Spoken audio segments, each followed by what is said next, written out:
శ్రీ గురుభ్యో నమ. శ్రీ మహాగణపతయే నమ. భూమో స్కలితపాదానం భూమిరేవావలంబనం త్వయి జాతాపరాధానం త్వమేవ శరణం శివే. ఇవాళ సౌందర్యలహరిలో 28వ శ్లోకం చదువుకుందామండి. ఇది చాలా మంగళకరమైన స్తోత్రం అన్నమాట. సుధామాప్యాసాధ్య ప్రతిభయ జరా మృత్యుహర్ణీం విపద్యంతే విశ్వే విదిశత మఖాముఖాఛా దివిషదః కరాళం యశ్వేలం కబలతవతః కాలకలనా నశంభో తన్మూలం తవ జనని తాటంక మహిమా.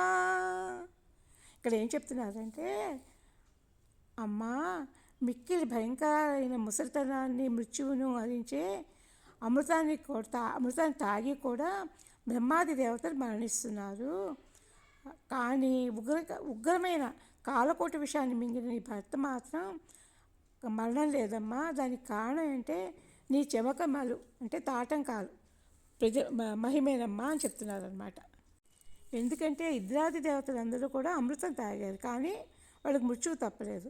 కానీ మృత్యురూపమైన కాలకోటి విషయాన్ని భక్షించిన శివుడు మాత్రం మృత్యుంజయుడయ్యాడు. ఎందువల్ల అంటే అమ్మవారి తాటంకాల మహిమ వల్ల అన్నమాట. అమ్మవారి పాతివ్రత్య మహత్యం గురించి ఇక్కడ బాగా చెప్తున్నారండి.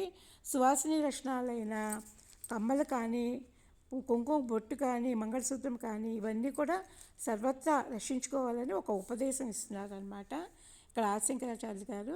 ఈ శ్లోకాన్ని మనం పదే పదే చదువుకుంటే కనుక మంగళకరంగా ఉంటుందన్నమాట. సుధామాప్యాస్వాద్య ప్రతిభయ జరా మృత్యుహర్ణీం విపద్యంతే విశ్వే విదిశత మఖముఖాఛా దివిషదః కరాళం యశ్వేలం కబలితవతః కాలకలనా నశంభో తన్మూలం తవ జనని తాటంక మహిమా. రోజు రండి ఇది పూజలో పెట్టుకుని మనం చదువుకుంటే కనుక మనకి సౌభాగ్యానికి మంగళకరమైన రోజులకి ఎటువంటి ఇది ఉండదండి. రోజు ఈ శ్లోకాన్ని ఒక 32 సార్లు చదువుకుంటే కొంచెం అన్న నైవేద్యం అనమాట, అంటే పరవాన్న నైవేద్యం పెడితే కనుక చాలా మంచిది అనమాట. అందరూ ఒకసారి శ్లోకాన్ని బాగా చదువుకోండి. ఆవిడ తాటంక మహిమ గురించి ఇందులో బాగా చెప్తున్నారు. శివుని యొక్క ఏంటంటే ఆయన